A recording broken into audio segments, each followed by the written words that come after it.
All right, welcome. I am Oshana. I'm a registered nurse, a health doula, and a passionate student, forever student, and also educator of the rhythms of our body and the rhythms of nature and how the two interweave and are really one and the same. So today we begin the journey of the 5 Vital Organ mini series, and we are going to start with the heart. There's so much here. I'm really excited to share it all with you. If possible, try to listen to this whole thing in one sitting. I think it's just helpful to really sit in the space of the heart while learning about it and just really fully connecting into the space. So if you have the time to just maybe grab a cup of tea and sit down and listen to this, I think it'll be really supportive. So I want to begin first by identifying where the heart sits in our body and just connecting with it. So the easiest way to do this is to find your left collarbone, kind of where it starts, and then go down a little bit and you'll feel your first rib. You might have to kind of dig in a little bit to really feel it, but it's the bone that's going to go all the way across your left side of your chest. And when you find that, I want you to move a little bit deeper and find the second rib. This one might be a little bit harder. There should be a couple finger width in between the first and the second rib. Once you find it right where we're poking there, I want you to make a fist just below there. And so this fist and this placement is about the size and placement of your heart and your body. So yeah, just take a moment to visualize your heart sitting in there, and this is about what it looks like. This is where she is. And now take your palm, and if you can place it under your shirt, it's a lot easier to feel that way.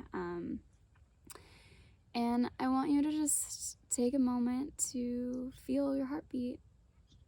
See what you feel.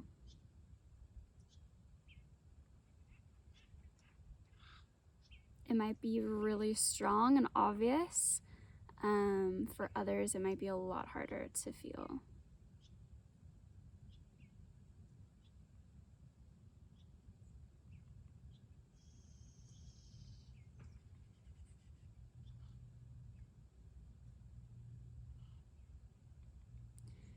So if you're able to feel it, you should be feeling 2 consecutive beats followed by a pause, and then 2 consecutive beats again. And so in very loose medical terminology, we call this the lub-dub. So go lub-dub, pause, lub-dub, pause, lub-dub. And so we will get into exactly what the lub and the dub mean physiologically, like what is going on in the heart that creates those sounds, in a moment. But first, I just want to give a very broad overview of the functioning of the heart and also the anatomy. So stick with me through this part because it's really important that we understand. And I remember being in nursing school and learning about these things for the first time and just being mind blown that we don't learn this as children in elementary school, or that this isn't something that's just widely known or innately known. We don't know how our bodies function, and when we can really allow ourselves to learn, it changes everything. So I encourage you to stick with me through the first few minutes of this as I kind of get into the details of the anatomy. So to begin, it's really important to understand that the blood begins and ends with the heart. So the heart is the center, the heart is the mother of the blood. And the blood comes to our heart to receive nourishment, to receive oxygen. It comes depleted. It had just journeyed through the entire body, delivering nutrients and hormones and oxygen. And it comes back to the heart without much. And it gets nourished there. And then it's able to return back into the body and come back again. And so, basic anatomy of the heart. I am going to send you a photo also of this in the email that has this video. And so referring to that photo while I'm talking about this could be supportive, or afterward to help you just make sense of everything that I'm saying. I think seeing it is really helpful. So I want you to imagine a box that you cut into 4 squares. So these are the 4 chambers of the heart: 2 top boxes, 2 bottom boxes. And the top and the bottom are connected by a little valve on each side. So you can almost like imagine an hourglass. Like if you put something in there, it's going to pour through the bottom when the valves are open. And this visualization will help us just walk through the way that the blood flows through the heart, which I'm going to take you through that journey next. So the deoxygenated blood returns to the heart through that top right box. So in the top right box, the blood is flowing in. It does not have oxygen. It just came from its long journey going throughout the entire body. And it's flowing in through that right top square, which is called the right atrium.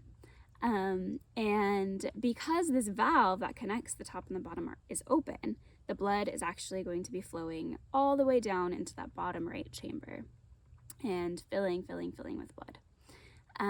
Once the bottom right chamber is full, that valve that was open is going to close. And when that valve closes, it creates a vibration throughout our body.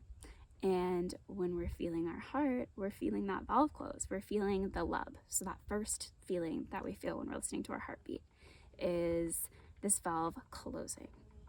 And so when this valve closes, it actually creates pressure in that bottom right chamber that pushes another valve open towards the center of the heart. And this valve connects this right bottom chamber to what is called the pulmonary artery, which brings the blood to the lungs to get oxygenated.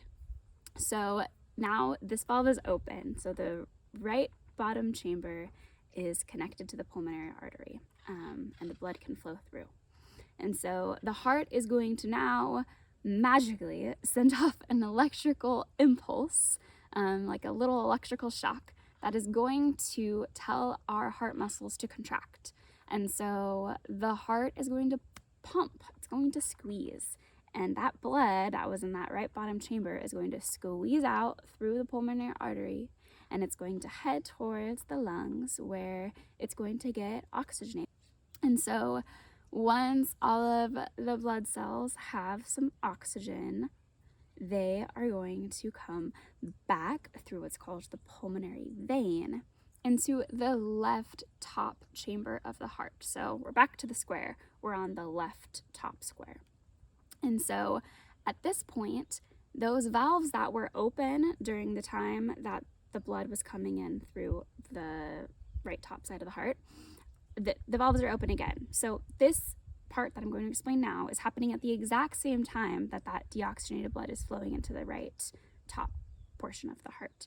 So now on the left side of the heart at the same time, this just oxygenated fresh blood is pouring into the left top chamber of the heart. And that valve is open again. So the blood is able to pour through, like imagine an hourglass coming through to the bottom left chamber of the heart. And so same idea, when the bottom left chamber of the heart is filling, it is going to eventually get full enough that that valve that's connecting the bottom to the top is going to close, and we hear that lub sound again. And I forgot to mention, but luckily we're going through the process again on the other side of the heart, that so now the pressure is going to create another valve to open. So that pulmonary artery valve just opened, and also the aorta valve is going to open. So now the blood will be able to squeeze out through the aorta. And so same thing, the electrical impulse shocks the heart squeezes, and the blood is able to flow through the aorta and out into the rest of our body, to all of our arteries. After this part finishes, this is what I left out from the last piece, that valve that connected the lower left part of the heart to the aorta closes, And same with that valve that connects the pulmonary artery to the bottom right side of the heart. They close. And when they close, it makes a second sound, that dub. So that lub dub are just the valves closing in the different parts of the heart. And when you feel your heart, see if you can feel again for a moment.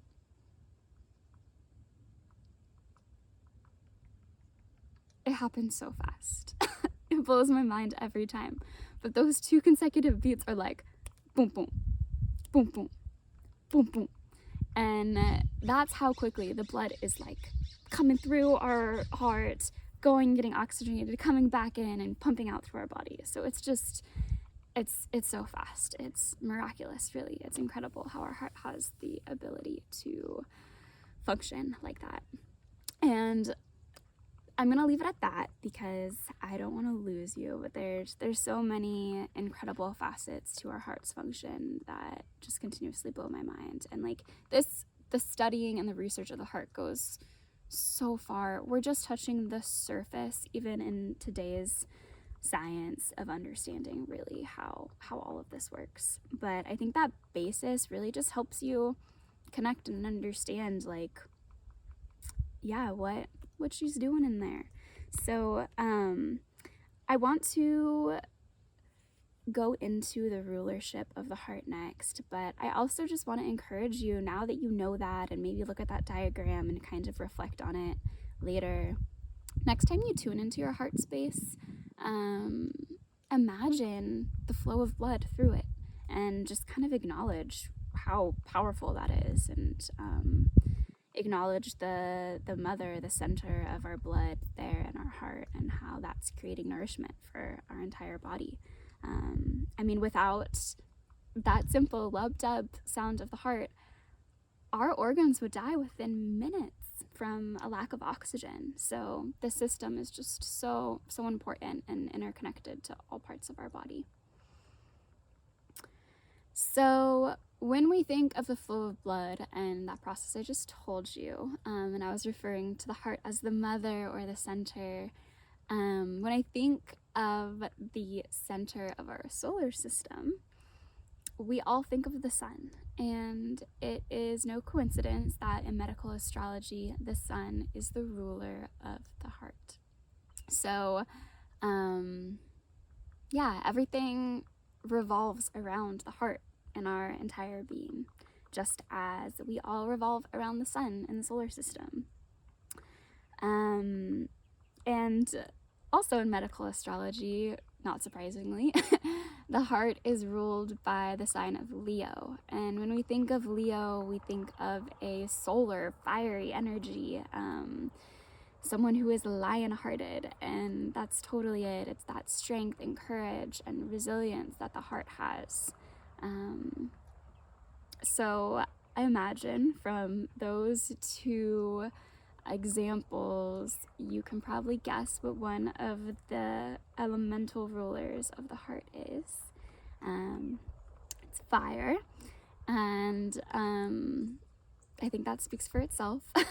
A big piece of that is the electric impulse that's happening, the electricity inside of the heart. Fire really kind of just,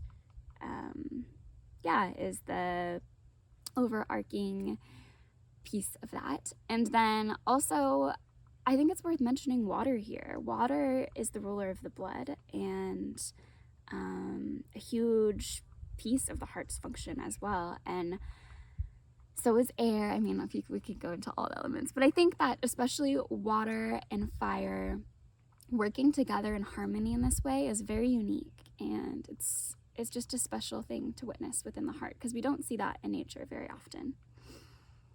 Okay, so I want to move into the esoteric nature of the heart. So this is where things get a little bit abstract and interesting, and really shows us how we're one with nature, and we're so interconnected. And if we can just learn how to connect with our hearts deeper, then we can learn how to communicate with the world around us in so many beautiful ways.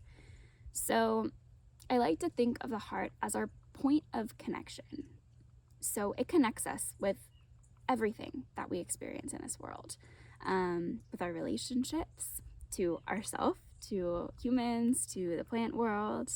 One of my teachers, Seja Papam, he says it really well in his book, Evolutionary Herbalism. He says, "The heart is the center of our being that connects us to the center of all beings." And yeah, that's just it.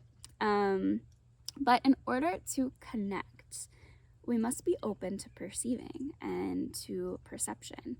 And in order to be open to this, our hearts have to be open.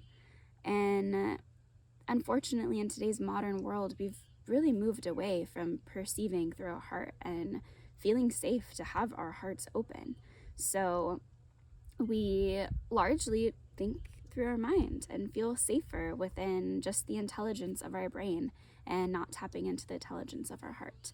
But we still do use idioms that describe how we used to perceive through our heart. A great example is we still use the phrase knowing something by heart.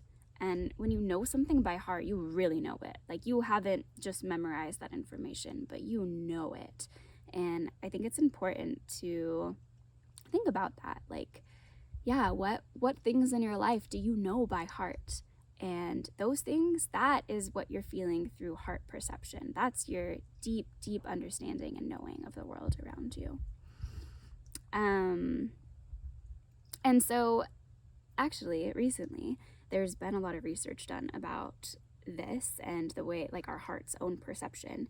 And they've found that there's actual neural pathways that go directly from the heart to our brain. Like, our heart is having conversation with our brain about what it's perceiving and sending those messages to our brain so that we can cognitively understand what those messages are. So if we allow our hearts to be open, our heart will communicate to our brain into thoughts so that we can actually have like downloads of information and knowledge coming directly from our hearts. And this has been like known in the spiritual world for quite some time, but it's pretty wild that there's like scientific evidence that is now proving this. Okay, so another thing I just want to briefly touch on with the idea of heart perception, and this actually this concept comes also from Seja in his book Evolutionary Herbalism. He has a whole beautiful section on the heart. Highly recommend that book if you haven't read it already.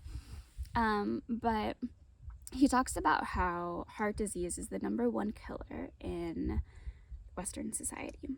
And he has a theory on this, that it is because we are ignoring the powers of our heart. We're disregarding the intelligence of our heart, and we are solely living through the intelligence and intellect of our brain. And our hearts are getting weak because of this, and it is leading to chronic illness and heart disease. And I want to expand on this idea a little bit. So I also think that if you're not living in resonance with your heart, if your heart is not open, if you do not feel safe to have your heart open, if your external factors of your environment are not making you feel safe to have your heart open, it is impossible to live in harmony with the way that the universe wants you to live, your higher purpose. It's impossible to connect with your intuition. And I truly believe that those two things, connecting with your intuition and living with your higher purpose, doing what feels good for you, feels like this is my mission on this earth, are the two things that are going to keep you the healthiest and ultimately keep you the less stressed in your life, and bring you the most joy. And ultimately, all of that is going to prevent you from developing chronic illness. And so I think that something as simple as opening our heart and learning how to perceive and communicate through our heart can prevent a whole cascade of illness in our life.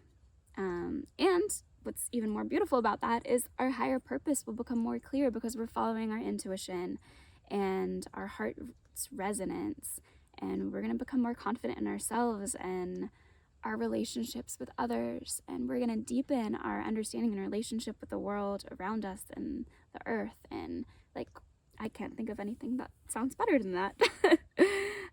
So again, with the idioms, like, follow your heart, you know, it's cheesy, but we've heard it our whole lives, and it is so real. Like, we have to learn how to truly follow our hearts, and believe in what you're doing, believe in the way that you're doing it. And another one that I like is when you believe in something wholeheartedly. And I think that that's the question we need to ask ourselves every day: is what I'm doing something that I believe in wholeheartedly? Is the words that I'm saying, the way that I'm acting, do I believe in who I am wholeheartedly? And if the answer is no, then we got to tune back in and figure out how can we live in more resonance with our heart. So, on to some of the juiciness here. I want to talk about heart nourishment.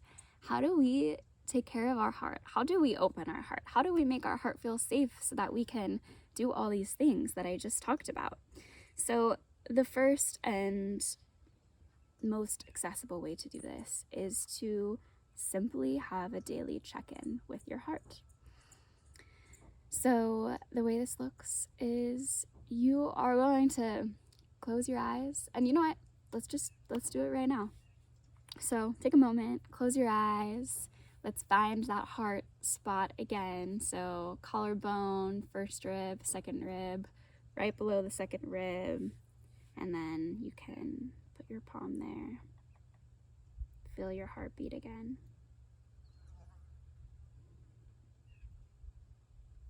And from your heart space, greet yourself.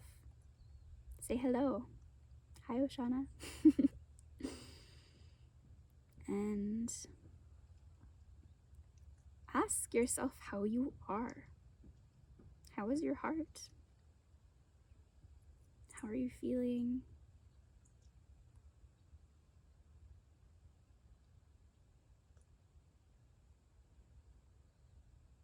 And once an answer comes through, give your heart permission to open for the day. Tell your heart that it's safe to open.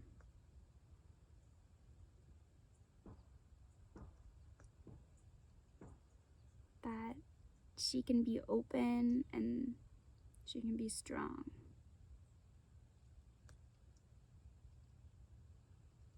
And I really truly believe that if we do this every single day, our heart's gonna listen. It's gonna feel strong, and it's going to allow itself to open and expose itself to the world.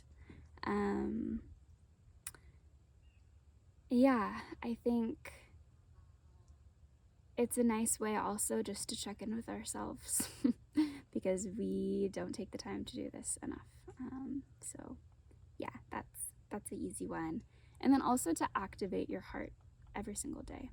So our heart is a muscle, and just like all other muscles in our body, it needs to be exercised.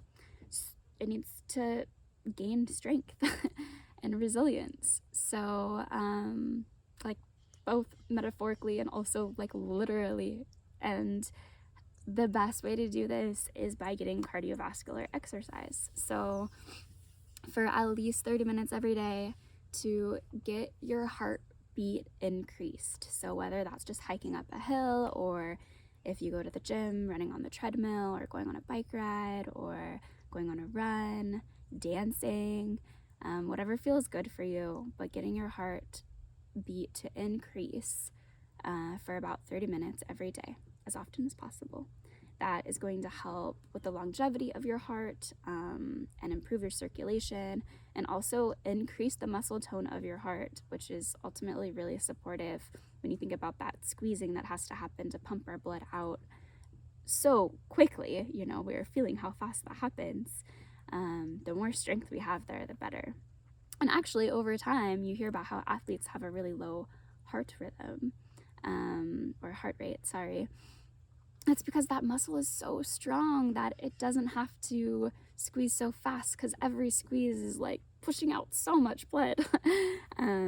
So yeah, there's your proof. And I have 4 herbs that I think, there's a lot of really heart nourishing herbs, but I think these 4 specifically are, yeah, just called out to me to share with you all. So first and foremost, probably one of our more well-known heart nourishing herbs is rose. So rose is particularly special because it promotes softening of our heart while also building strength and protection. So when you think of a rose, you think of these soft, delicate petals, and then the stem has these like super spiky, intense thorns on them. So it has this protection layer, this strong, here's that lion-hearted idea again, like this strong, vicious support. And then because of that, it's able to be delicate and open. And that's how we really want our heart to be. And so rose is really supportive in allowing your heart to be in its fullest presentation. And also is incredibly nourishing for a heart that is hurting, a heart that is feeling closed due to circumstances, to grief, to a broken heart. Rose is really protecting and makes you feel like you can open your heart safely again after experiencing trauma. Another very well-known heart tonic is hawthorn, and you can actually use the leaf, the flowers, and the berries of hawthorn. They're all supportive for the heart. This is probably the most well-researched heart tonic. The Western world has really started to dive into the benefits of using hawthorn as medicine, which is great. It's been proven to increase blood flow into the heart and also improve circulation throughout our entire body. So as you can imagine, for high blood pressure, it is really supportive and helpful.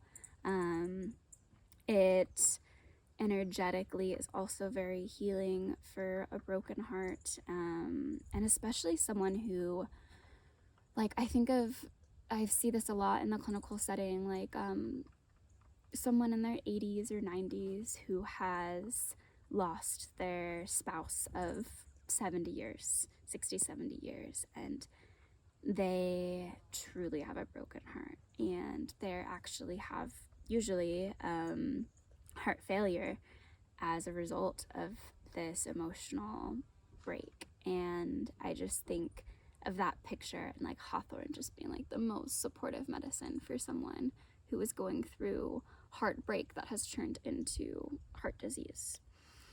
And then the last one I'd like to talk about is linden tree.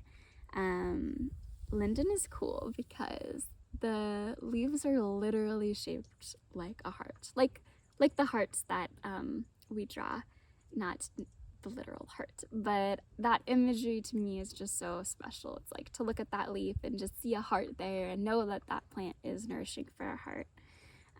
So linden is actually really supportive for the muscles of the heart, and it relaxes those muscles. So thinking of a heart that's too tense, it kind of just relaxes and brings some ease to the heart. It's a vasodilator, so it widens the blood vessels, which you can imagine also helps with high blood pressure. And then it also helps open a closed heart and just uplifts and energizes the heart on an energetic level because of that release of the stress and tension. And linden is a really nice one for the kiddos. I think when a kid is going through emotional trauma or grief or really any type of heartbreak, linden can be really supportive for them. So, that is everything I have for you there. I would really love for you to reflect on this, to practice finding your heart and tuning in with your heart every day. And feel free to start a conversation with me, reply to this email, reach out to me on Instagram. whatever suits you. And I'd love to answer any questions and just, yeah, get into any conversation about this topic.